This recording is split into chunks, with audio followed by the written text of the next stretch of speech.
예, 부동산 경제론 저희 보겠습니다. 저희 50시간 수업은요, 1차, 2차 전 과목을 공인중개사법 제외하고 50시간 안에 끝나는 강의입니다.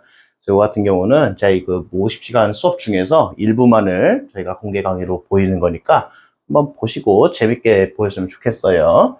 그래서 지금 볼 파트는 부동산 경제론 파트인데요.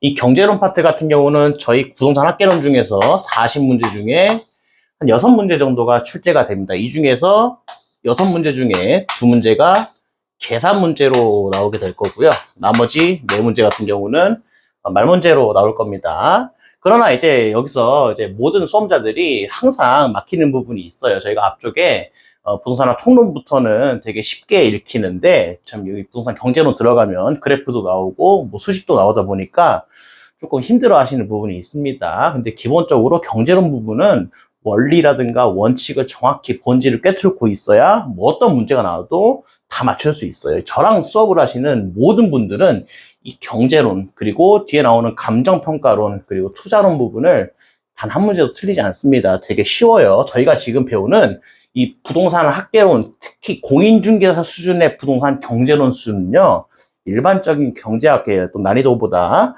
정말 몇십 배는 쉽습니다. 그래서 아주 수박 겉핥기 식으로만 나오다 보니까 그냥 한 번만 이해하시고 나오는 문제 수준을 딱 보시면은 아, 이거 절대 틀릴 수가 없겠구나라는 생각이 기본적으로 들 거예요. 그래서 이제 경제론 부분을 저희가 좀 볼 건데 여기 같은 경우는 이제 어디서부터 출발했는가를 바로 알아야 돼요. 바로 우리가 이 부동산학이 뭐냐라고 물어봤을 때 저희가 종합응용사회과학이라고 말씀을 드렸습니다. 그래서 부동산학은 단일화된 학문이 아니고 예를 들어 여러 가지 뭐 건축학이라든가 법학이라든가 뭐 행정학이라든가 뭐 심리학이라든가 뭐 철학이라든가 경제학을 모두 가져 넣어온 짬뽕 학문이라고 말씀을 드렸어요. 그래서 이제 보시면 부동산학이 원래 이게 출범한 지가 얼마 안 된 학문이에요. 그러다 보니까 역사가 되게 짧은데 이 부동산학이 어디서부터 모티베이션에서 출발했는가라고 물어보면 바로 경제학에서 출발했어요. 경제학. 그래서 부동산학을 정확히 제대로 공부를 하고 싶으면 원래는 경제학을 공부를 해야 돼요. 그래서 저희가 지금 뭐 경제학도처럼 뭐 부동산학 뭘 공부할 때 뭐 경제학 원론이니 뭐 이제 미시경제학이니 거시경제학이니 국제경제학이니 뭐 노동경제학이니 이런 거 공부할 거 아니잖아요. 그러다 보니까 우리는 수험 수준에 맞춘 어떤 경제학 수준만 알고 있으면 됩니다. 저희는 이 공인중개사 수준에서의 나오는 이 경제론이라는 파트는 이 경제학에서 나오는 다양한 논의 중에서 아주 기초적이고 쉬운 부분만 가지고 올 거예요. 그러나 이제 보시면 부동산학을 이해하기 위해서는 이 모든 논의가 전부 다 경제학을 기반해서 나타나기 때문에 반드시 부동산학을 잘 공부하기 위해서는 경제학을 잘 알아야 된다라고 봅니다. 그랬을 때 경제학이 무슨 학문이냐라고 물어보면 학문의 정의가 있을 거예요. 경제학 같은 경우는 학문의 정의가 뭐냐면은 바로 희소한 이 자원을 바탕으로 이걸 효율적으로 사용하기 위한 어떤 방법을 이것들을 연구하는 학문입니다. 그러니까 저희 대한민국의 공기처럼 이런 어떤 부존량 자체가 무한한 어떤 그런 물건들이라든가 어떤 그런 내용들은 희소한 자원이라고 볼 수가 없는데 저희 일상생활에서 마주하고 있는 예를 들면 물이라든가 스마트폰이라든가 휴지라든가 뭐 에어컨이라든가 이런 칠판이라든가 이런 것들은 전부 다 그 부존량 자체가 무한하지가 않아요. 그러다 보니까 이 자원은 항상 희소할 수밖에 없고 그 물건들을 생산해내는 모든 자원들도 전부 다 희소할 수밖에 없습니다. 그러다 보니까 이런 희소한 자원을 효율적으로 사용하는 방법을 가장 최고이자 최선의 방법으로 가장 낭비 없이 그리고 가장 완벽하게 사용하는 그런 방법을 연구하는 학문이 바로 경제학이라는 학문이에요. 그러면은 효율적이라는 어떤 개념이 나오는데 우리가 일상생활에서 야 이거 되게 효율적으로 잘 썼다. 야 이거 뭔가 효율성이 달성됐다라고 얘기하는 그 효율성이랑 학문적 의미의 이 효율적이라는 의미는 전혀 다른 얘기예요. 그래서 경제학에서 얘기하는 이 효율적이라는 말은 정확히 얘기하면은 낭비 없이 그리고 남김없이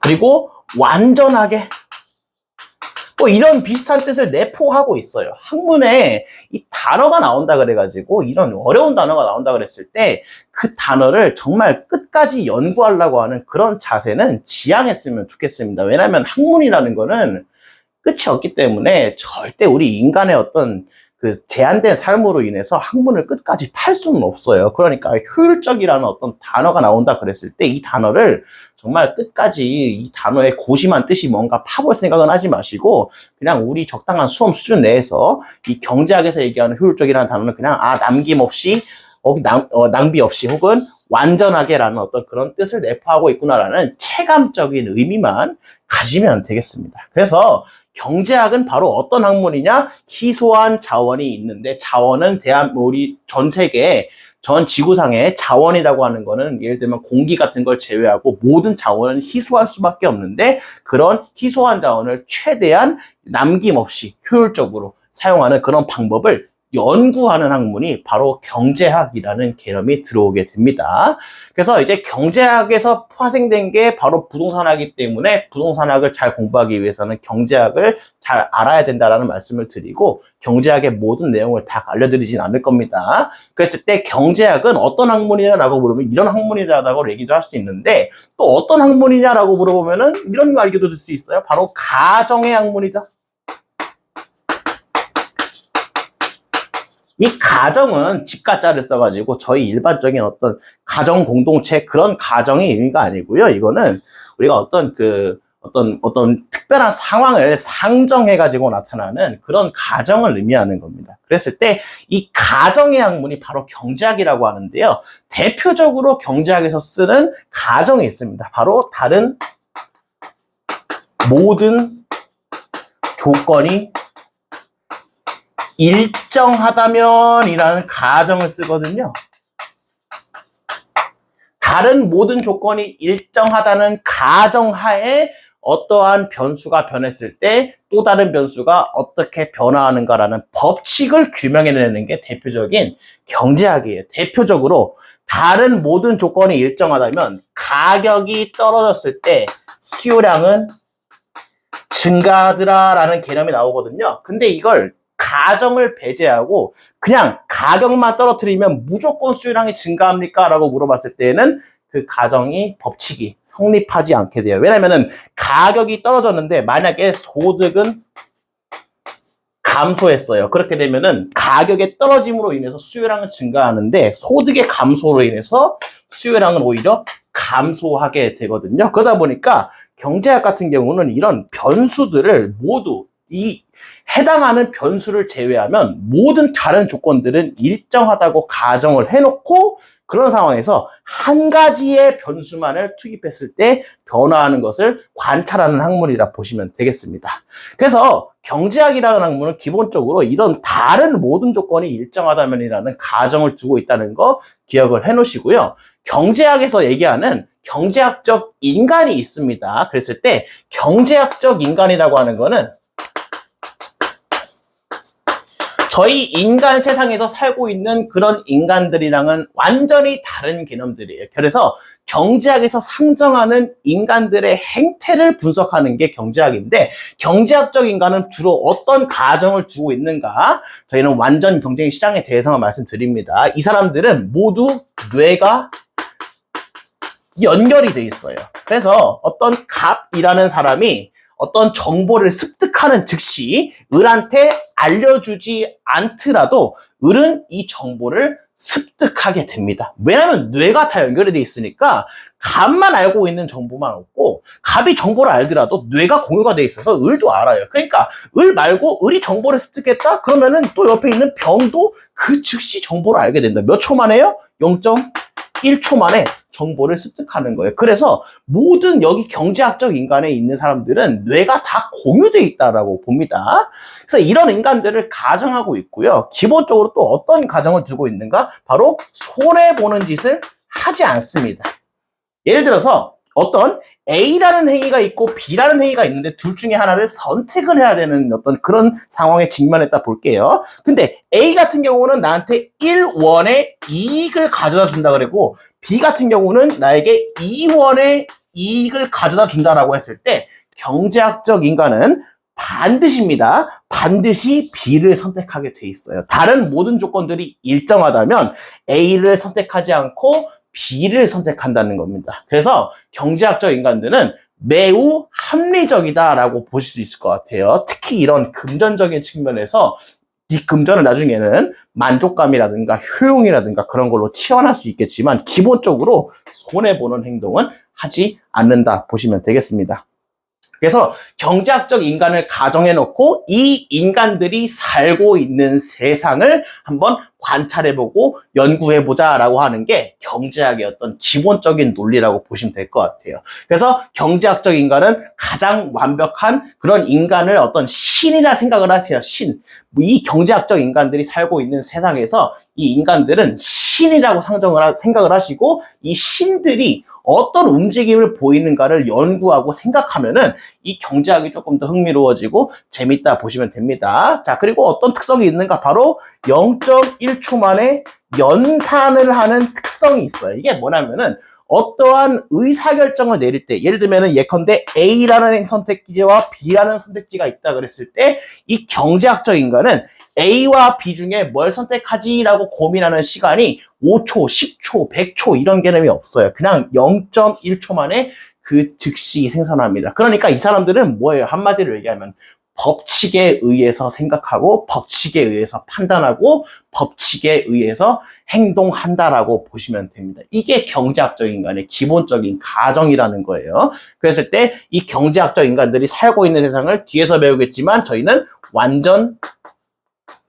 경쟁 시장이다라고 해가지고 이 시장 같은 경우는 저희가 현실 세계에서 볼 수가 없는 가상적인 그리고 이상적인 시장을 상정하고 있습니다. 경제학은 이 완전 경쟁 시장을 주로 논의를 해놓고 이걸 바탕으로 분석한다라고 보시면 돼요. 물론 현실 세계에 접목을 해서 여기서 나오는 완전 경제 시장의 반대말인 불완전 경쟁 시장을 분석하는 경제학의 논의 도구도 있는데 우리 공인중개사 시험 수준에서는 불완전 경쟁 시장을 가지고 논의하지 않습니다. 저희는 모두 완전 경쟁 시장을 상정해놓고 이 완전 경쟁 시장에서 행동하는 인간들의 모습들을 떠올리고 연상하고 분석하다 보면은 경제학이 되게 쉬워진다 보시면 되겠습니다. 그래서 이건 우리가 경제학을 지금 되게 경제학이 어떤 학문인가 한번 상정을 해봤고요. 이제부터는 그래프가 나타나게 되는데 모든 경제학은 어디서부터 시작해서 어디서부터 끝나는가? 바로 경제학에서 그래프에서 시작해서 그래프로 끝난다라고 우리가 쉽게 얘기할 수 있을 것 같아요. 그래서 이 경제학을 이해하는 데는 항상 그래프가 등장한다 보시면 되겠고 또 어디서 시작해가지고 어디서 끝냐라고 물어보면은 쉽게 얘기하면은 수요 공급에서 시작해서 수요 공급으로 끝나요. 그러다 보니까 수요 공급이 그만큼 중요한 부분을 차지하고 있고 가장 기초가 되는 내용이기 때문에 우리 공인중개사 시험에서도 마찬가지로 수요와 공급을 주로 물어볼 겁니다. 그래서 우리가 지금 수요와 공급을 맨 첫 번째로 좀 다룰 건데요. 바로 부동산의 이 수요라고 하는 개념과 공급이라는 개념을 그래프를 그려가지고 좀 살펴볼 거예요. 자, 그랬을 때 수요라는 건 뭐냐면은 간단히 얘기해서 원하다라는 개념을 볼 수 있을 것 같아요. 쉽게 얘기하면 한마디로 표현하면은. 그리고 공급이라는 거는 제공하다라고 볼 수 있을 것 같아요. 자, 근데 원한다라고 했을 때 우리가 기본적으로 우리가 뭐든지 뭐 어떤 사람이든지 강남 압구정에 건물주 되는 거 다 원해요. 그렇죠? 자, 그런다 그랬을 때 이 그냥 막연하게 원한다는 거는 사실상 분석에서 아무런 의미가 없어요. 그러다 보니까 그냥 원하는 게 아니고 항상 뭔가를 받기 위해서, 뭔가를 제공받기 위해서 뭔가를 항상 등가 교환의 법칙에 의해서 지불을 해야 된단 말이에요. 그랬을 때 뭘 지불하냐라고 하면은 바로 돈을 지불하게 됩니다. 그랬을 때 항상 나는 돈을 내가 지불하고 내가 원하는 플러스를 가지게 되는 이 플러스와 마이너스가 정확히 일치해서 50대 50으로 딱 등가 교환이 되는 것을 우리가 수요라고 보는 겁니다. 그래서 우리 현실 세계에서도 마찬가지로 음과 양, 그리고 뭐 플러스와 마이너스, 건과 곤, 뭐 이런 개념처럼 마찬가지로 모든 학문의 끝은 항상 철학이 담겨 있어요. 그래서 사실 모든 학문을 제대로 공부하려면은 철학까지 공부해야 되는데, 철학까지 공부를 끝까지 하더라도 우리 인간의 어떤 두뇌라든가 이런 한계 때문에 그 끝을 알 수는 없습니다. 그러니까 이제 뭐 공자 같은 사람들도 그 말년에 주역이라는 데 그렇게 깊이 빠졌는데도 그 책이 달아 없어질 정도로 주역, 그 서사를 그렇게 읽어봤는데도 주역이 뭔지 모른다라고 하잖아요. 그런 인물들도. 그러니까 학문이라는 거는 사실 뭐 끝을 알 수도 없고, 학문이라는 걸 뭐 정확히 얘기하면은 우리가 탐구한다 그랬을 때 그 어떤 정확히 안다라는 그런 개념, 정확히라는 개념은 절대 있을 수가 없는 겁니다. 우리는 딱 제한적으로, 부분적으로만 안다는 거예요. 자, 그리고 나서 이제 공급이라는 건 뭐냐면 바로 제공하다라는 건데, 우리가 기본적으로 뭔가를 제공한다라고 한다 생각해 보세요. 그러면은 공짜로 뭔가를 제공하는 사람들은 없잖아요. 그리고 여기 살고 있는 사람들은 경제학적 인간들이기 때문에 이 사람들은 기본적으로 뇌가 빠삭해요. 그리고 돈적으로 굉장히 어떤 플러스 마이너스 이런 거 신경 많이 씁니다. 그러니까 손해보는 짓 한다 안 한다? 안 해요. 제공을 했으면 반드시 받아야 돼요. 제공을 했으면 나한테 마이너스가 되는 거고, 제공을 했으면 뭘 받는다고요? 바로 돈을 받는다고요. 그런데 이 돈을 받는 건 뭡니까? 나한테 플러스가 되는 요인이죠. 그러니까 공급도 사실 나한테 마이너스가 됐다라고 했을 때 반드시 반대급부로서 돈을 받는다라고 해서 플러스가 들어오는 거예요. 그랬을 때 마이너스와 플러스를 사칙 연산을 해보면 정확히 0으로 떨어진다는 거예요. 이거를 완전하다라고 보는 거예요. 완전하다. 왜냐하면 누구도 손해보고 누구도 이득 보는 개념이 없다 보니까 이런 완전 경쟁시장, 특히 경제학적 인간이 사는 세상에서는 뭐가 달성된다? 바로 효율성이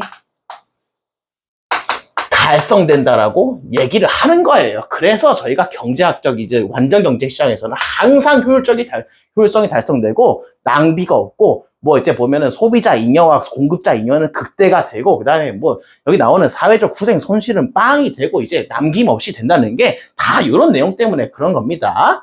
자, 아무튼 우리가 수요와 공급을 살펴봤는데, 수요는 어떤 측면을 조금 더 깊게 볼 거냐? 바로 이게 제가 말씀드렸잖아요. 그냥 수요는 의미가 없어요. 분석에서 누구나 강남의 압구정에 건물주 1,000억짜리 되는 거 다 수요하고 있기 때문에, 그런 수요는 분석에서 아무런 의미라든가 결과라든가 도출해낼 수가 없기 때문에, 우리는 어떤 수요를 분석할 거냐라고 물어봤을 때 바로 이런 돈이라고 하는 지불 능력이 뒷받침된 수요를 분석할 거예요. 그래서 이런 지불 능력이 뒷받침된 수요를 뭐라 그러냐면 우리는 유효, 이 수요라고 얘기를 할 겁니다. 그래서 유효라는 거는 바로 내가 돈을 지불할 만큼 충분히 유효한 만한 그런 수요의 어떤 분석을 하겠다라는 개념으로 유효 수요라는 개념이 등장하는 거예요.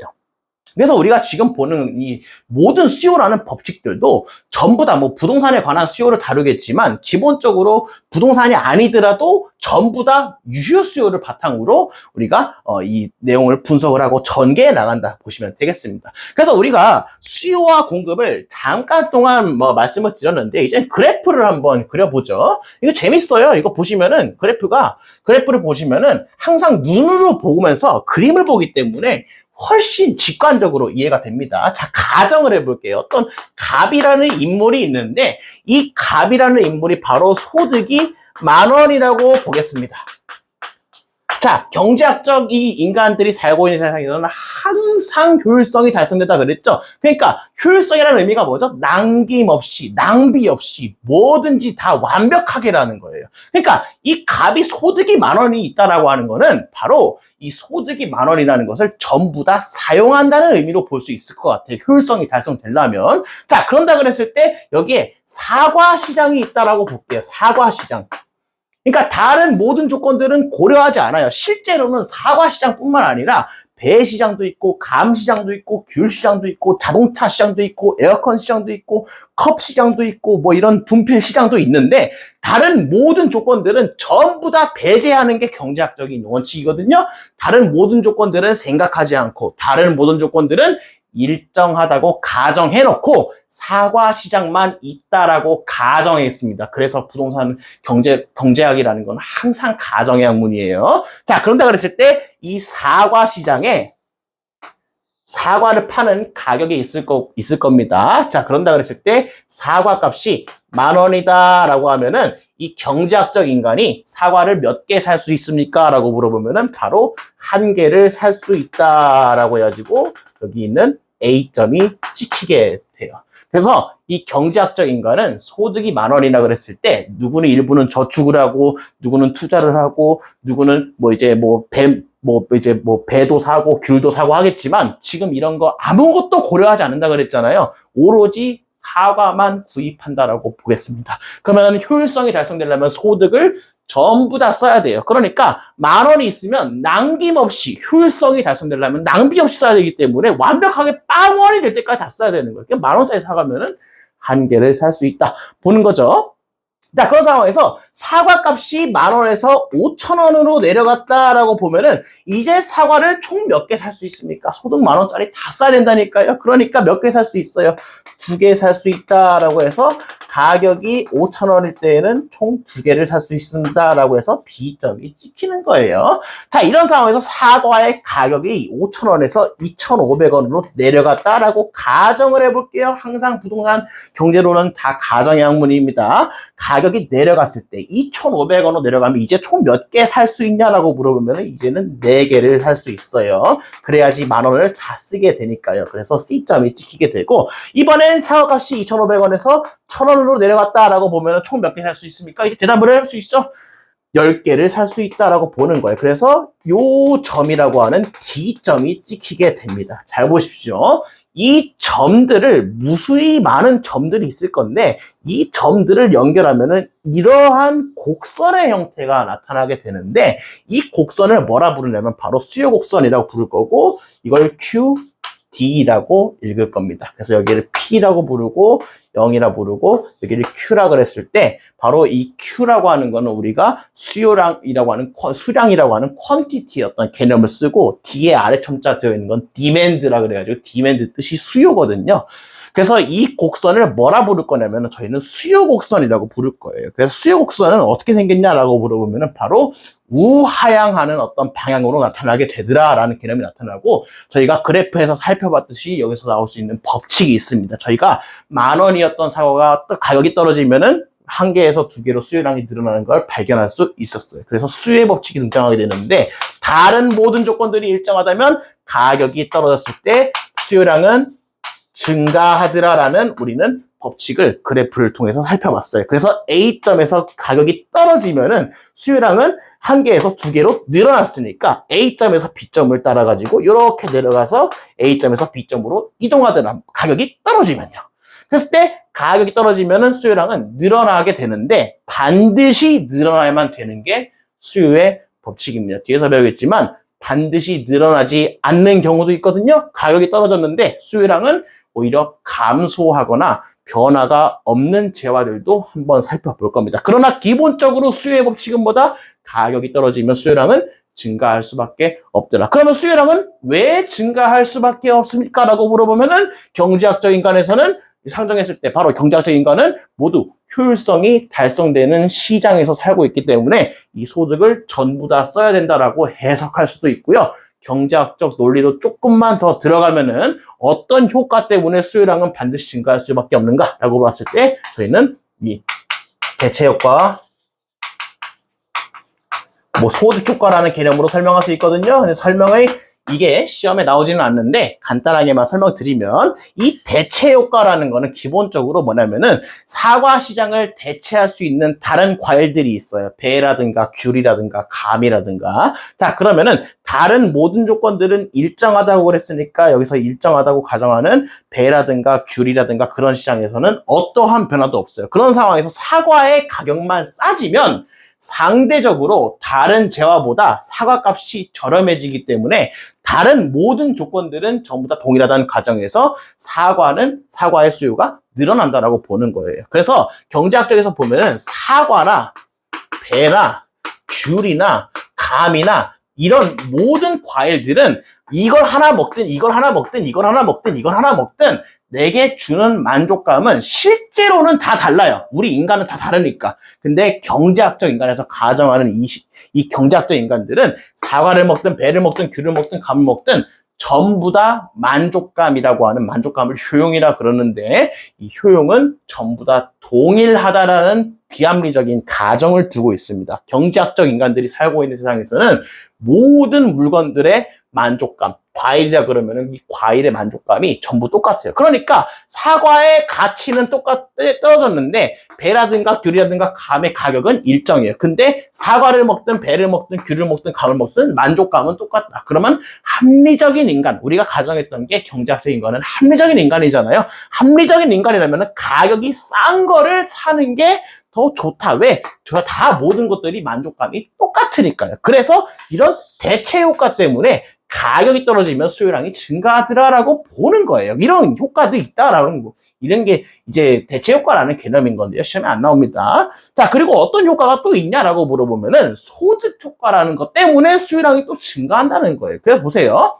사과값이 10,000원이었던 상태에서는 내가 하나밖에 살 수가 없는 소득이었어요. 그러나 이제 사과값이 5,000원으로 떨어지면은 내 이제 사과를 총 2개를 살 수 있는 그러한 소득이 됐다라고 보는 거예요. 소득이 변했나요? 안 변했나요? 안 변했어요.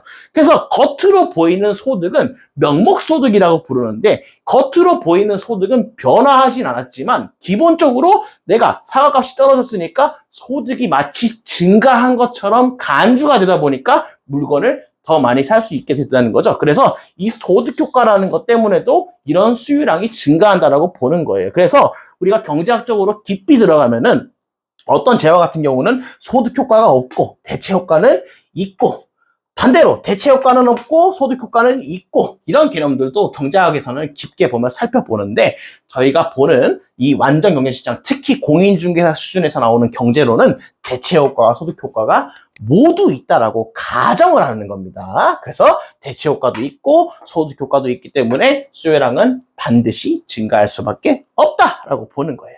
그래서 여기서 나오는 가격이 떨어지면 수요량이 증가하고 반대로 가격이 올라가면은 수요량은 떨어진다라고 하는 법칙이 성립되는 겁니다. 그래서 이런 거를 수요의 법칙이라고 보는데요. 잘 보시면은 이 가격이라는 변수와 수요량이라는 변수를 총 2가지만 고려했는데 제가 아까 말씀드렸죠. 경제학은 가정의 학문이라고 일정하다고 가정했던 이번에 다른 변수들을 한번 변화시켜 볼까요? 저희 지금 소득 일정하다고 가정했죠. 근데 이 소득을 제가 변화시켜 보겠습니다. 이번에 소득이 2만 원이라고 가정을 시켜 볼게요. 자, 그러면 어떤 현상들이 나타나는가? 자, 사과값이 10,000원이라 그러면은 총 2만 원의 나의 소득이 있어요. 다 써야 되겠죠. 몇 개 살 수 있습니까? 2개 살 수 있어요. 그래서 10,000원일 때는 2개를 살 수 있다라고 하는 A 프라임점을 찍을 건데요. 이번에는 사과값이 10,000원에서 5,000원으로 떨어졌다라고 물어보면은 총 몇 개 살 수 있습니까? 4개 살 수 있어요. 그래서 이 점을 B 프라임점이라 찍고 사과값이 이 5,000원에서 2,500원으로 떨어졌다라고 하면은 이때는 총 몇 개 살 수 있습니까? 8개를 살 수 있어요. 그래서 여기 나오는 C 프라임점이 찍히게 됩니다.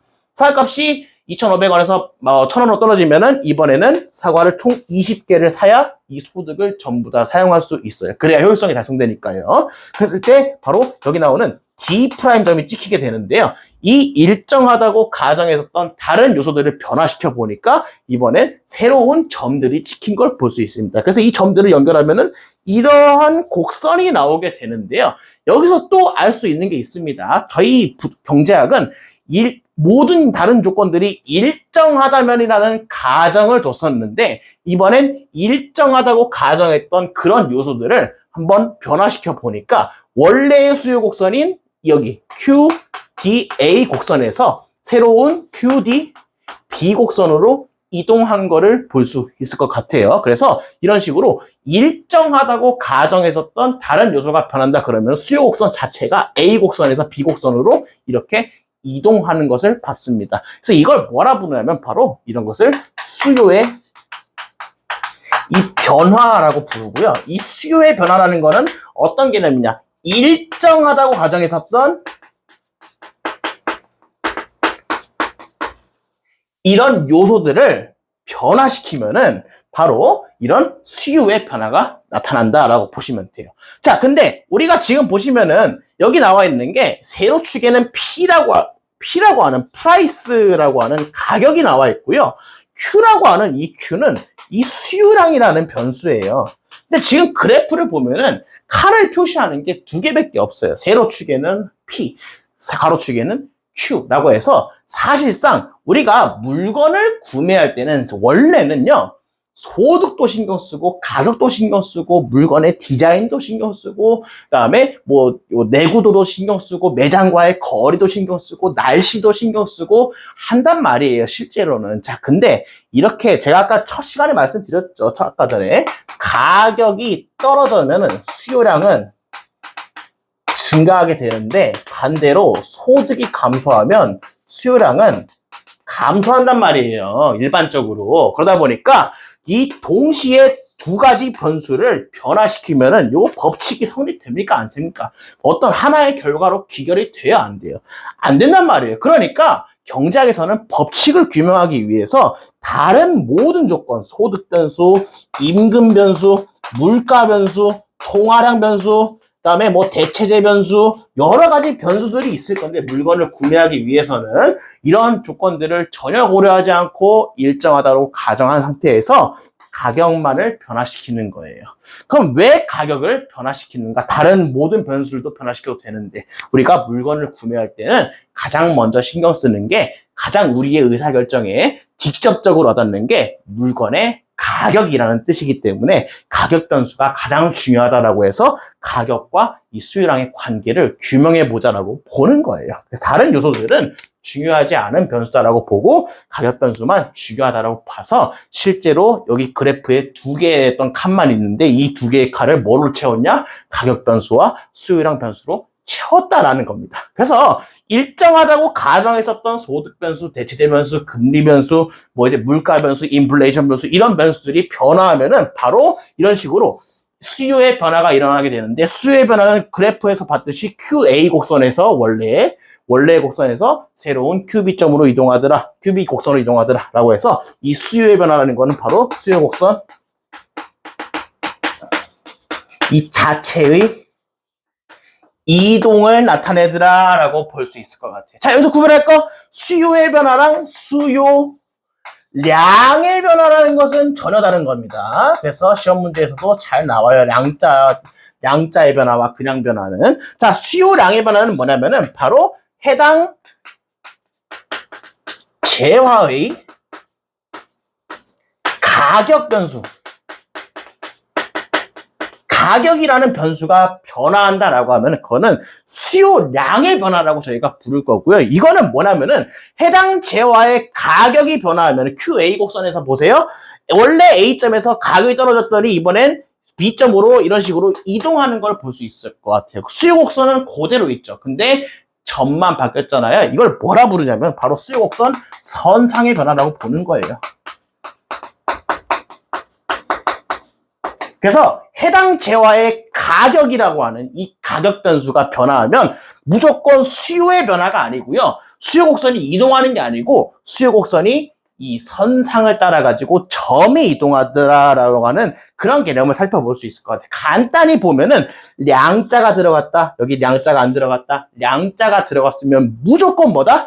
해당 재화의 가격 변화라고 보는 겁니다. 물론 깊이 들어가면 여기에 경제학적으로 들어가면 M자를 써도 돼요. 머니 같은 거. 그다음에 뭐 가격이라든가 소득 이런 어떤 변수 말고도 뭐 이제 인플레이션율, 뭐 실업률 이런 변수를 넣고 다른 변수를 놓을 수도 있어요. 근데 저희가 깊게 공부할 거 아니잖아요. 경제학적 깊이. 그러다 보니까 이 정도까지만 알고 무조건 해당 재화의 가격 변화는 수요 량자가 들어가는 량의 변화다라고 보시면 되겠습니다. 그래서 우리가 수요를 간단하게 살펴봤는데요. 이번엔 공급을 한번 살펴볼까요?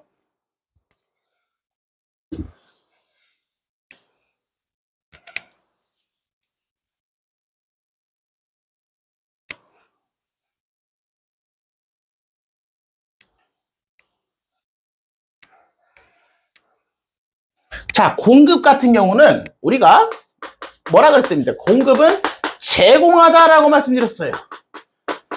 그래서 뭘 제공하냐면은 바로 만들어서 제공합니다. 그래서 만들어서 제공하는 건 주로 어떤 주체가 하냐라고 그랬을 때 기업이에요, 기업.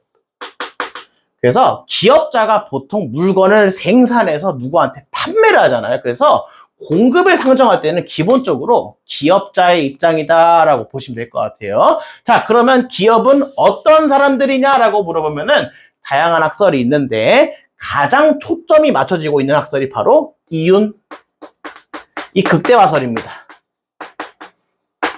그래서 기업은 왜 존재합니까? 우리 사람이 왜 존재합니까? 라고 물어보면은 우리 몰라요 그러잖아요. 근데 경제학적에서는 이 기업이 왜 존재하냐고 물어보면은 돈 벌려고 하는 거예요. 이윤을 극대화한다는 거죠. 그랬을 때 이 이윤이라고 하는 거는 정확히 얘기하면은 가격에다가 판매량을 곱해서 총 매출을 산정한 다음에 여기에 나오가는 TC, 토탈 이제 코스트라 그래가지고 여기 나오는 비용을 빼면은 이게 총 이윤이 되는데 지금 우리가 볼 거는 여기 총 비용을 전혀 고려하지 않을 거예요. 이게 비용이라는 것도 경제학에서 되게 깊은 논의가 들어가는데 저희는 오로지 이건 고려하지 않고 P 곱하기 Q라고 하는 가격에다가 판매량. 그러면 매출이 나오잖아요. 만약에 하나의 가격이 100원인데 두 개를 생산했다 그러면 이거 다 팔린다는 가정을 두니까 경제학에서는 무조건 다 팔려요. 기업자 만드는 거. 그때 200원짜리를 두 개 팔았다라고 하면 P 곱하기 Q는 400이잖아요. 그렇죠? 자, 이런 상황에서 이윤을 극대화하려고 하면 어떻게 하면 좋습니까? 이 파이를 극대화하려면 TC는 고려하지 않으니까 얘만 고려하면 되겠죠. 그러면은 이게 지금 정의 변수다 보니까 항상 P가 증가하면은 얘도 같이 증가하고요. Q도 증가하면은 같이 증가하게 돼 있어요. 그러니까 기업 입장에서는 뭐가 좋아요? 가격도 올라가고 여기 나오는 Q도 같이 증가하면 이윤은 가장 극대화가 되겠네라고 생각할 수 있을 것 같아요. 그래서 기업의 이윤은 목적이 뭐다? 이윤을 극대화하는 방향으로 의사결정을 할 겁니다. 그래서 실제로 그래프를 그리다 보면은 여기를 P라 그러고 여기를 0, 원점이라 그러고 여기를 Q라 그러는데 아까 수요 곡선 같은 경우는 이 Q가 수요량이었어요. 근데 이번엔 공급 곡선을 그리다 보니까 이때 공급에서 나오는 Q 같은 경우는 이거를 공급량이라고 부를 겁니다. 그래서 공급 곡선만 그렸을 때는 Q가 공급량이 되고 수요 곡선만 그렸을 때 그때의 Q는 수요량이 되는 거예요. 자, 이런 상황에서 한번 보죠. P가 100원이고 이제 Q가 하나다라고 막 가정을 해보면은 기업이 100원일 때는 한 개를 생산합니다 라고 해서 A점이 찍혀요. 자, 그런 상황에서 P가 200원으로 올라갔어요. 그런 상황에서 기업은 두 개를 생산하게 되는데요. 여기 B점이라 찍을게요. 자, P가 300원. 가격이 올라가니까 여기서 나오는 Q가 오히려 두 개에서 세 개로 증가한다라고 해가지고 여기를 C점이라고 찍을게요. 그래서 A, B, C를 모두 이으면은 이러한 곡선이 나타나게 되는데 수요 곡선은 어떻게 생겼죠? 이렇게 우하향하게 생겼죠. 근데 공급 곡선은 이렇게 우상향하게 생겼습니다. 그래서 수요의 법칙과는 다르게 공급의 법칙 같은 경우 우리 세이의 법칙이라 그러는데 어떤 개념이 나오는가? 다른 모든 조건들이 일정하다면 항상 중요해요. 다른 모든 조건들이 일정한 상태에서 가격이 상승하면 공급량은 증가하더라라고 볼 수 있는 것 같아요. 이게 이제 일반적인 공급 곡선의 내용인데요. 자, 그럼 우리 아까 전에 수요량이 왜 증가했습니까? 라고 물어봤을 때 대체 효과와 소득 효과를 말씀드렸죠. 그럼 공급량이 이번에 가격이 증가했을 때 공급량 왜 증가하냐라고 볼 수 있을 것 같아요. 이거 왜 증가하냐? 왜 공급선은 우상향하게 그려지냐라고 물어봤을 때 기하학적으로 좀 살펴볼 수 있을 것 같아요. 자, A점에서의 이 P가 Q를 보면은 이때 A점에서의 P는 100이고 Q 같은 경우는 1입니다. 자, 그런데 우리 기업은 뭐 하는 사람들이라고요? 바로 이윤을 극대화하는 사람들이죠. 이윤은 어떻게 구한다? P 곱하기 Q만 일단 가정할게요. 이거 생각 안 하고 TC는 P 곱하기 Q라 그랬을 때 P 곱하기 Q가 곧 이윤이라 그러면은 요때 A점에서의 이윤은 P 곱하기 Q 100원이고 한 개만 공급한다는 거죠. 곱하면 몇 나옵니까? 이윤은 100이 나와요. 자, A점을 기하학적으로 살펴볼까요? A점에서의 P값이 요만큼이죠. Q값이 얼마입니까? 요만큼이죠. 직사각형의 면적을 그린다 보면은 A점에서의 이 이윤이 나타나게 됩니다. 그래서 이때 A점에서의 이윤의 크기만 보세요. 사각형의 면적의 크기가. 이런 상황에서 가격을 증가시켜 보잖아요? 그러면 오히려 공급량이 늘어나게 되는데 이 B점 같은 경우는 바로 여기서 나타나는 이런 이 직사각형의 이 크기 밑변 곱하기 높이를 하다 보면은 이러한 크기가 나타난다는 거예요. 자, 그러면은 A점 같은 경우는 P가 100이고 Q가 1이었는데 B점은 어떻게 했어요? 가격이 200원으로 올라가니까 오히려 공급량이 늘어나가지고 이윤이 400으로 증가한 것을 볼 수 있어요. 그랬더니 눈으로 보더라도 직사각형의 크기가 더 증가된 것을 볼 수 있죠. 그러니까 기업 입장에서는 가격이 올라가니까 공급량을 더 늘리는 방향으로 의사결정을 한다는 거예요. 똑같이 C점도 보시면은 C점에서는 P가 300이고 Q가 3이니까 이윤을 구해보면 900이 되거든요. 그러니까 C점에서의 이 직사각형의 면적을 보면은 실제로 면적이 더 큰 것을 살펴볼 수 있을 것 같아요. 그래서 기업은 가격이 올라가면은 공급량을 늘리는 쪽으로 선택을 하는 게 일반적인 의사결정이다 보시면 되겠고, 또 어떻게 해석을 또 다른 관점에서 해볼 수 있냐면은, 자 보세요.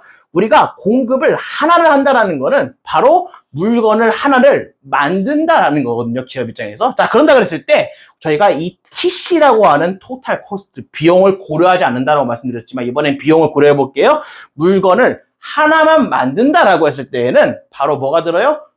원가가 들어요. 그러니까 물건을 하나를 만들기 위해서는 최소한의 어떤 원가만큼은 회수를 해야 된다는 그런 기업의 의사결정이 들어요. 예를 들면 하나 만드는데 원가가 110원이에요. 근데 판매 가격은 100이라고 가정해 볼게요. 자, 그럼 물건 하나 만들 때마다 하나가 팔려요. 무조건 팔린다 그랬으니까. 그럼 이제 이때 이윤은 어떻게 돼요? 오히려 마이너스 10으로 이윤이 감소가 되는 거예요. 손해를 보는 거예요. 이런 제가 말씀드렸죠. 경제학적 인간들은 비합리적인 행동 이런 거 절대 안 한다니까요. 손해보는 행동 절대 안 해요. 그러니까 최소한 이 원가만큼의 가격을 설정해야 기업 입장에서도 이윤이 남는다라고 보는 거예요. 그러니까 이렇게 해석할 수도 있어요. 하나를 만들 때에는 최소한의 원가가 드는데 그게 바로 공급자가 내가 받고자 하는 그런 가격이다라고 본다 그랬을 때 최소한 100원만큼은 받고 싶어라는 점으로 이 A점이 찍힌다라는 거예요. 그런 상황에서 Q가 증가한다 보세요. 물건을 하나 만들 때보다 2개 만들 때 원가가 늘어요, 줄어요? 더 는단 말이에요. 그러니까 원래 하나 만들 때보다 2개 만들면 원가가 2배가 되니까 내가 받고 싶은 최소한 받고자 하는 그런 원가도 같이 증가한다는 거예요. 그래서 100원에서 200원으로 증가한다라고 보는 거예요. 그랬을 때 이런 식으로 공급량이 늘어날수록 여기 나오는 원가도 같이 늘어나니까 이런 식으로 A점에서 B점, B점에서 C점 이런 곡선이 우상향하게 나타난다는 거예요. 그래서 이 공급 같은 경우는 이런 식으로 정해관계라는 거는 플러스 관계라고 보는데요. 이걸 비례관계라고 봅니다. 자 보세요. P의 값이 증가하면 Q의 값도 증가해요. 증가하면 증가해요. 증가하면 증가해요. 이걸 뭐라 그런다? 비례적으로 증가한다 보는 거. 근데 수요 곡선은 어떻게 돼요? 가격이 떨어지면 수요량이 증가하잖아요. 떨어지면 증가하고 떨어지면 증가하고 이걸 뭐라 그런다? 반비례 관계라고 보는 거예요. 이걸 음의 관계, 마이너스 관계라고 보는 거고 이거를 음의 관계라고 보는 겁니다. 그래서 나중에 저 계산 문제 보시면 알겠지만 이 수요 곡선에서 탄력성의 값은 원칙적으로 무조건 음수가 나와요. 근데 공급 곡선은 무조건 양수가 나온다고 이 그래프 상으로 보면 벌써 이해가 된단 말이에요. 머리 좋으신 분들은. 나중에 이제 이런 지식들을 알고 있어야 탄력성 부분도 가고 거미집 이론 딱 갔을 때 막힘없이 술술술 나가는 거예요. 이게 보면 이 수요와 공급은 다 끝났어요. 그래서 이렇게 보시면 되겠고, 잘 보십시오. 이 수요와 공급 같은 경우는 전부 다 끝났어요. 수요가 저희가 수요에서 배웠던 이론이 되게 길고 공급은 짧잖아요. 이게 왜 그러냐면은 수요에서 먼저 배웠던 논리가 공급에서도 100% 동일하게 나타나기 때문에 공급은 짧게 수업을 해도 돼요. 어차피 그냥 책 읽어보면은 다 이해가 되기 때문에 따로 다룰 필요가 없습니다. 그래서 수요 곡선과 공급 곡선을 봤는데 저희가 책을 조금 더 제가 살펴보면은 여기서 개별 수요와 시장 수요라는 개념이 있거든요. 수요로 다시 돌아옵니다.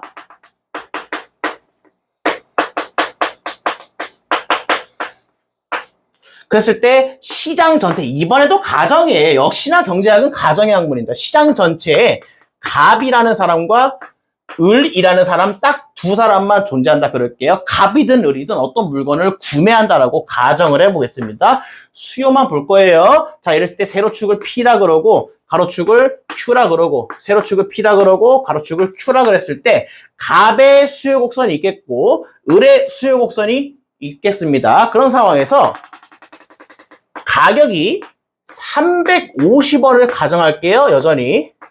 자, 그러면은 값은 350원일 때 20개를 수요한다라고 가정해 보겠습니다. 을 같은 경우는 350원일 때 몇 개를 수요한다? 30개를 수요한다라고 가정을 해볼게요. 자, 그런 상황에서 이 물건의 가격이 떨어진다 보겠습니다. 350원에서 250원으로 떨어지면요. 수요의 법칙이 성립하죠. 어떻게 되죠? 가격이 떨어지니까 수요량은 증가할 수밖에 없다. 20보다 높은 수가 나오겠죠? 그러니까 이 숫자를 제가 30으로 가정해 보겠습니다. 그때 여기를 30이라고 가정하고 마찬가지로 을도 350원에서 250원으로 떨어지면은 이때 수요량은 40이라고 가정해 볼게요. 자, 그러면 시장 전체에 갑이랑 을 딱 두 사람밖에 없으니까 시장 전체에서 나타나는 그런 변화를 한번 살펴볼 수 있거든요. 자, 그래서 요거를 연장선을 그대로 그으면 여기 350원이 나오고 250원을 연장선을 그대로 그으면은 여기 250원이 나오는데 자 보세요. 350원일 때는 갑이 몇 개 수요합니까? 20개, 을이 30개. 시장 전체에 둘밖에 없죠. 갑이 20개, 을이 30개. 몇 개 총 수요하죠? 50개를 수요하는 거예요. 그래서 여기를 50이다 그러면은 바로 여기 나오는 A점이 찍히게 되는 거예요. 자, 그런 상황에서 가격이 떨어지면은 무조건 수요량이 늘어날 수밖에 없다라고 그랬어요. 근데 갑은 250원일 때에는 30개를 수요하고 을은 250원일 때 40개를 수요하니까 시장 전체에 딱 둘밖에 없죠. 근데 얘는 30개 수요하고 을은 40개 수요하니까 시장 전체에서는 총 몇 개 수요하더라? 70개 수요한다라고 보는 거예요. 30 더하기 40 해서. 그때 여기 나오는 B점이 찍히는데 기하학적으로 살펴보세요. 요 기울기랑 뭐가 더 완만하고 뭔가 늘어져 있습니까? 물어보면은 시장 전체가 늘어져 있는 거를 볼 수 있을 것 같아요. 그게 우리가 모눈 종이를 그려가지고 이런 식으로 그래프를 대충 그리지 않고 실제로 촘촘하게 정밀하게 센티미터 재가면서 그려보면은 시장 전체의 수요 곡선이 여기 나오는 개별적인 수요 곡선들보다 조금 더 완만하게 그려지는 것을 볼 수 있습니다. 그래서 이걸 어떻게 보냐면은 우리가 시장 전체의 수요 곡선을 구할 때에는 개별 수요 곡선을 바로 수평으로 합한다라는 개념이 들어가는데요. 이 수평으로 합한다는 거는 뭐냐면은 이 Q가 수평이죠, 지금. 여기가 수직이고. 그랬을 때 Q 값을 지금 더했잖아요. 20에서 30 더하니까 50. 30에서 40 더하니까 70. 그러니까 이런 식으로 Q값끼리 더하는 거를 가로축끼리 더한다 그래가지고 수평으로 더한다 라고 해서 이런 시장 전체 수요 곡선을 구할 때는 수평으로 합한다는 말이 나와요. 근데 여기서 지문에서 수직으로 합한다라는 개념이 나오면 어떤 개념이 나오냐면은 갑과 을에 여기 나오는 수직인 세로축끼리 더한다는 개념이 나오는데요. 이거는 저희 수요 곡선에서 시장 전체에 나오는 어떤 수요량을 구할 때는 성립하지 않습니다. 수직으로 합하는 거는 저희는 시험에 안 나오지만 공공재에 대한 내용을 배울 때 수직으로 합한다라는 개념이 있어요. 근데 저희는 무조건 수평으로 합한다라는 개념만 알고 계시면 될 것 같습니다. 자, 그리고 나서 우리가 좀 뭘 볼 거냐면은 아까 전에 이런 곡선 배웠어요. 여기를 QA 곡선이다 그러고 이런 식으로 수요, 일정하다고 가정했던 모든 요건들이 하나가 변한다 그러면은 바로 수요 곡선이 평행이 이동한다 그랬고 이걸 수요의 변화라 그랬는데 이런 식으로 새로운 수요 곡선이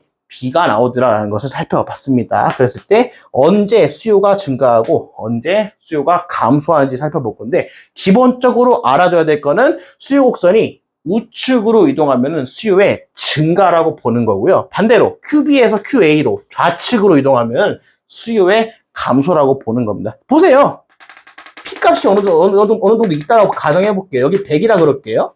근데 QA 같은 경우는 여기는 1이고 얘 같은 경우는 3이라 그랬을 때 가격은 일정한데 QB에는 수요량이 3이고 QA는 수요량이 1이에요. 그러니까 QB에서 QA로 이동했다라고 하면은 수요 곡선이 좌측으로 이동했으니까 수요가 감소한 거죠. 어떤 게 감소했어요? 3에서 1로 수요량이 감소했잖아요. 그러니까 이런 식으로 수요 곡선이 좌측으로 이동하는 건 수요의 감소라고 부르는 거고 자 여기서 알아둬야 될 거 항상 좌우의 개념으로만 수요 곡선을 이동해야 되지 이거를 상하의 개념으로 이동시키면은 절대 안 됩니다. 이건 헷갈릴 수 있어요. 왜냐하면 공급 곡선 같은 경우는 이게 상하의 개념이 들어간다 그랬을 때 조금 다르게 해석될 수 있거든요. 그러다 보니까 무조건 곡선은 좌 아니면 우로만 이동시켜야 됩니다. 실제로 이걸 조금 깊이 생각을 해보시면은 왜 그런지 이해가 될 거예요. 자, 아무튼 지금 QA에서 QB로 가는 수요 변화의 다양한 요인들을 살펴볼 건데요.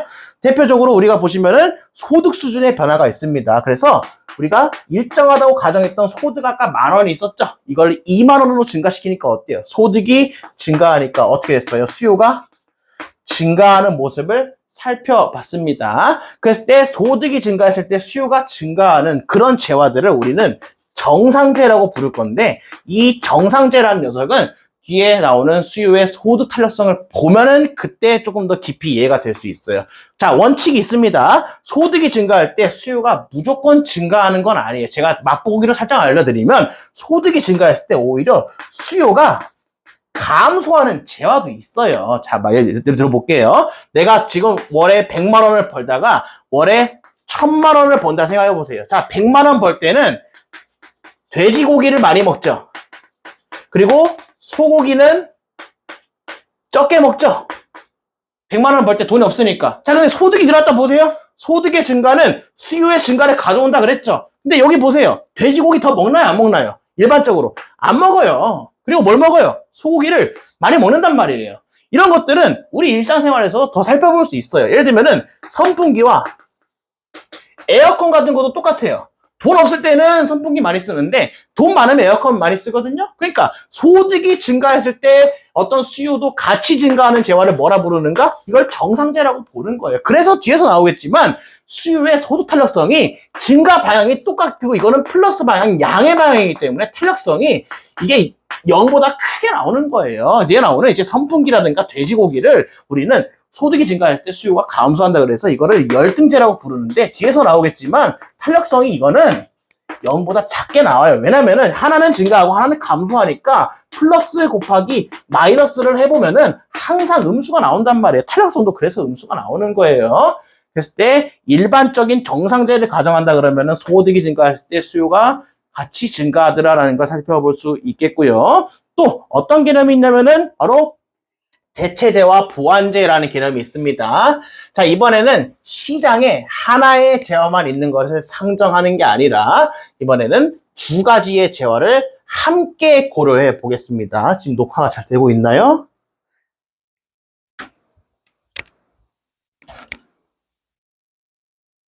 잘 되고 있네요.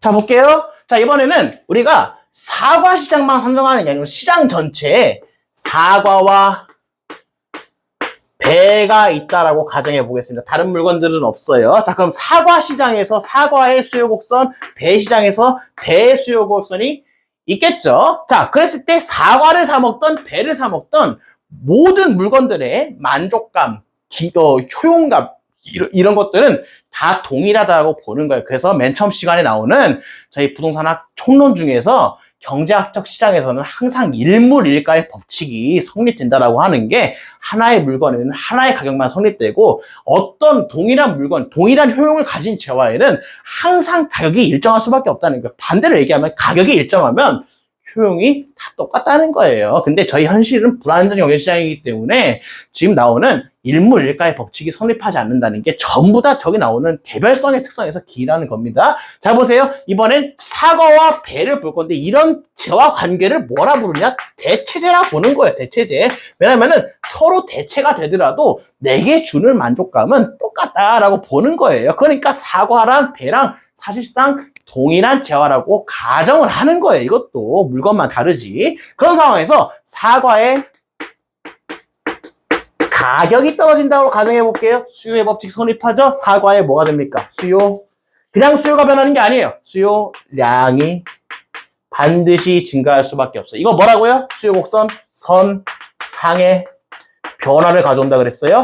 그래서 어떤 A점이 있다 그랬을 때 A점에서 가격이 떨어지면은 수요량은 증가할 수밖에 없다라고 해서 A점에서 B점으로 수요 곡선 선상의 이동이 나타나게 됩니다. 잘 보세요. 자, 그러면 가격이 떨어졌어요. 수요량이 증가했어요. 이 수요 어디서부터 왔나요? 라고 물어보면은 시장에 있는 배랑 사과 중에서 배의 수요가 이렇게 넘어왔다고 볼 수 있어요. 그죠? 그러니까 여기서 나오는 사과 가격이 떨어졌더니 사과의 수요량은 증가했는데 그 원인을 살펴보니까 배에서 원래 있었던 수요가 사과로 쭉 넘어오더라 라고 보는 거예요. 그러니까 가격이 사과값이 1,000원이고 배값이 1,000원인데 둘 다 동일한 효용을 주고 있어요. 근데 사과값이 999원으로 떨어졌다라고 보면은 배는 가격이 떨어졌어요, 안 떨어졌어요? 안 떨어졌잖아요. 근데 사과를 먹든 배를 먹든 만족감은 똑같아요. 그러면 1원이라도 더 싼 사과를 수요하는 게 합리적인 인간이라는 거예요. 그래서 극단적으로 보면은 배에서 가지고 있던 요 수요가 모든 수요가 사과로 넘어오는 게 저 경제학적 인간의 어떤 완전 경제 시장을 가정하는 겁니다. 그래서 이 배에 있는 수요가 결국은 원래 있었던 수요가 줄어든다라고 볼 수 있기 때문에 수요가 감소했다라고 볼 수 있어요. 수요의 감소는 곡선을 어디로 이동합니까? 수요 곡선을 좌측으로 이동하게 되는 거예요. 그래서 사과의 가격이 떨어졌지만 배 시장에서는 어떤 변화가 일어나는가? 바로 배의 뭐가 변해요? 수요량이 아니에요. 수요가 바뀐 거예요. 수요가 어떻게 했다? 감소했다라고 보는 거예요. 이걸 뭐라 부른다? 수요 곡선 자체의 이동이라고 보는 거예요. 자, 지금 우리가 대체재 관계를 살펴봤고요. 자, 보세요. 하나의 재화의 가격과 다른 재화의 수요를 비교하는 게 뒤에 나오는 수요의 교차 탄력성이라는 개념인데요. 사과 가격이 떨어졌을 때 수요는 내려갔죠.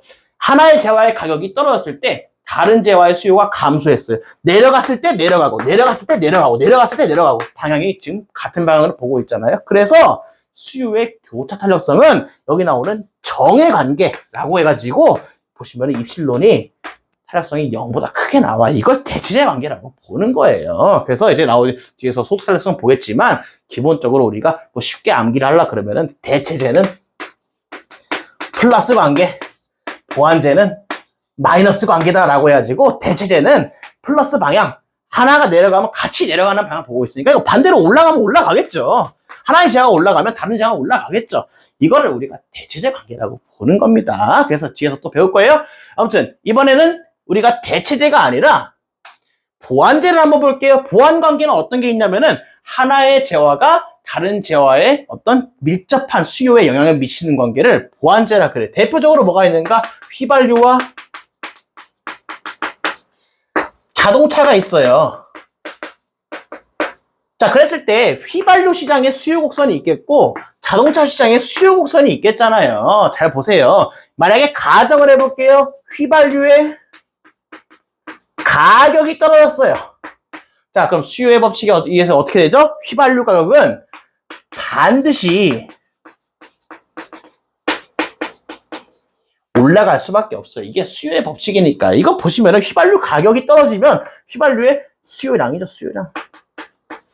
수요량이 증가할 수밖에 없고, 이거 양자 들어갔잖아요. 그러니까 이거 수요 법칙에 따라가지고 수요 곡선 선상의 변화가 나타나는 거예요. 그래서 수요 곡선이 휘발유 시장에서 A점에서 이런 식으로 가격이 떨어지면 B점으로 이동하게 되고, 이런 것들은 수요곡선 선상의 변화라고 보는 거야. 선상에서 움직이고 있으니까 수요곡선 자체가 움직이지 않잖아요. 자, 그러면은 휘발유 시장만 변하는 게 아니고 자동차 시장도 같이 변한다니까요. 한번 보세요. 휘발유 가격이 떨어지면요, 휘발유를 많이 사게 됩니다. 그러면 이 휘발유를 써야 되겠죠. 뭐 하면서? 자동차를 타면서 휘발유를 쓰고 싶은 욕망이 들 겁니다. 그러니까 자동차에 대한 이 구매하고 싶은 욕구가 더 커지겠죠. 그러니까 자동차 시장에서는 어떻게 돼요? 자동차에 대한 구매 욕구인 수요가 오히려 증가하는 방향으로 가요. 수요가 증가하니까 수요 곡선이 우측으로 이동하겠죠. 우측으로 이동하면은 이렇게 이동하게 될 거고, 이런 하나의 재화의 가격 변화가 다른 재화의 어떤 수요에도 영향을 미치는 그런 관계를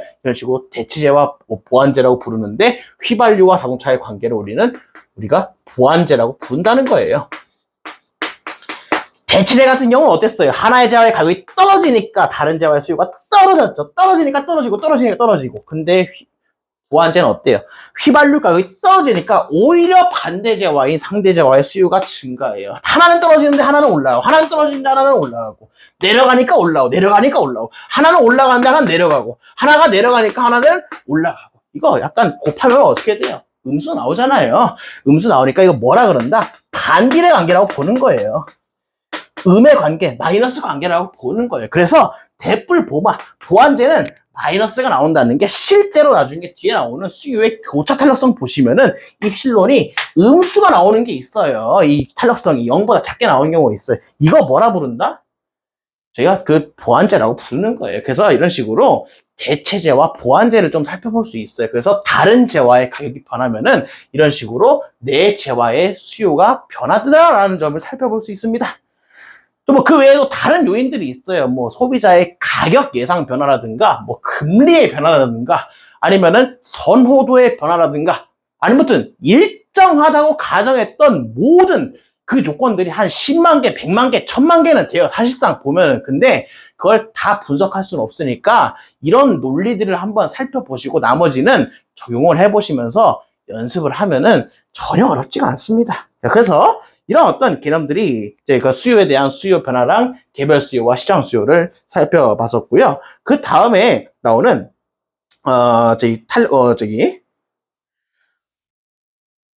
부동산 시장의 균형 가격과 균형량의 결정 같은 경우는 이번에 어떻게 그릴 거냐면 지금 공부할 건 아니에요. 자, 우리 지금 뭘 그렸습니까? 수요 곡선 따로 그리고 공곡선 따로 그리고 P0Q, P0Q 그려놓고 수요 곡선 따로 그리고 고곡선 따로 그렸잖아요. 이번에는 수요와 공급을 같이 그려놓을 거예요. 특이한 점이 생겼죠? 만나는 A점이 있습니다. 이걸 균형이라고 부르는데요. 이 균형은 미리 말씀드리지만 이걸 탐구하려 그러면 한 100페이지짜리 되는 균형이 뭡니까? 라는 그 정의부터 시작해가지고 균형만을 알기 위해서 한 100페이지 가량의 책을 읽어야 되거든요. 읽어도 이해 못해요. 어차피. 그래서 이 균형이 뭔지를 깊게 공부할 생각을 하지 마시고 그냥 여기 나오는 특이한 점이 만나더라. 이 균형점이라는 특이한 점이 있는데 이 점에서는 수요 곡선과 공곡선이 교차하더라. 만나더라 라는 점만 살펴보시고 이때의 Q값과 이때의 P값은 모두 수요 곡선의 A든 공곡선의 A든 모두 동일하더라 라는 점만 살펴보시고 요때 Q는 뭐라 그러는가 수요와 공급이 동시에 고려되다 보니까 수요자와 공급자가 시장에서 만났어요. 만났으면 거래를 하겠죠. 이때 Q는 거래량이라 살펴보시고 다음 시간을 좀 보도록 하겠습니다.